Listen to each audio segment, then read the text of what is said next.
There will be no federal charges for the New York City police officer who was accused of fatally choking Eric Garner. Tomorrow is the 5-year anniversary of his death. Our crime and justice reporter Shimon Porcupez joins us right now in Lower Manhattan. So, you know, there was that settlement by the city with the family in 2014. This was new. This was on a federal level, and still nothing. Right, and these are the federal civil rights investigation. It was whether or not the Department of Justice was going to bring charges that this officer violated the civil rights of Eric Garner. Some important context here. This has been kind of a hot potato for the last 5 years. Tomorrow would have been the deadline for the Department of Justice to bring charges against the officer. The statute of limitations was going to run out tomorrow. There's been a lot of behind-the-scenes drama in this investigation.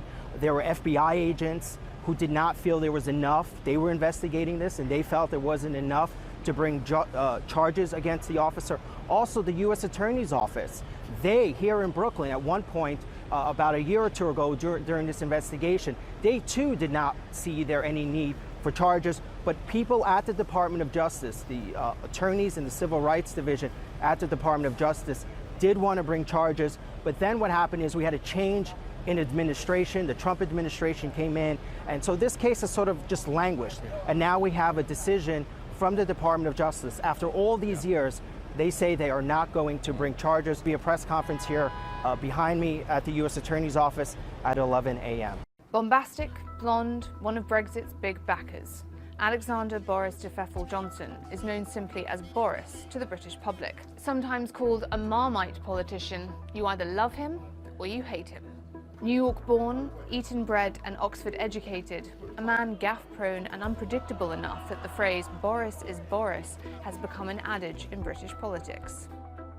Born into a political family, Eurosceptic Johnson spent some of his childhood in Brussels, where he later worked as a journalist. Making a career out of criticising EU rules and regulations, he was fired for fabricating a quote. But in typical Boris style, he landed on his feet, becoming editor of The Spectator magazine and later a Member of Parliament. Making a name for himself as a charismatic maverick in the British media.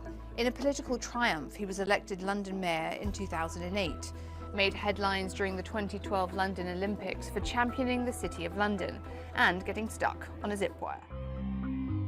Boris Johnson has been referred to as the closest thing Britain has to President Trump because of his populist tone, controversial anti-immigrant rhetoric, likening Muslim women wearing burqas to letterboxes, and cultural faux pas as Foreign Secretary when he recited colonial-era poetry in former territories of the British Empire.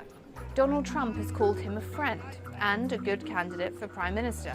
Boris Johnson, I think, would be a great Prime Minister. Boris's ambition for the top job in British politics has been the worst kept secret in Westminster. And it's now or never. So you've come out in support of impeaching, or at least beginning the proceedings of impeaching President Trump. You said there's no point in formally bringing articles of impeachment right now because Speaker Pelosi doesn't support it. Is she making a mistake? Do you think that the Democrats should be starting impeachment proceedings based on the Mueller report, what's in there about potential obstruction of justice, which is the case you laid out? Yeah, from a principled, moral position, she is making a mistake. From a strategic position, she is making a mistake. If she believes, as I do, that there's impeachable conduct in there, then she should say so. She should tell the American people we're going to move forward with impeachment hearings and potentially articles of impeachment. When she says things like, oh, I think that we need to have the strongest case before we go forward, what she's telling the American people is she doesn't think there's a strong case. If she doesn't think that, then she shouldn't open her mouth in the first place and say she thinks there's impeachable conduct. I do believe there's a strong case. I believe she believes there's a strong case, and if so, she should move forward and make sure that the American people understand what's going on, because people at home aren't reading the Mueller report. Most people don't have time to read a 448-page report. They expect their members of Congress to do the work for them. They want Speaker Pelosi to do the work. They want other members to do the work. And if she doesn't want to go forward, then we're going to have a big problem.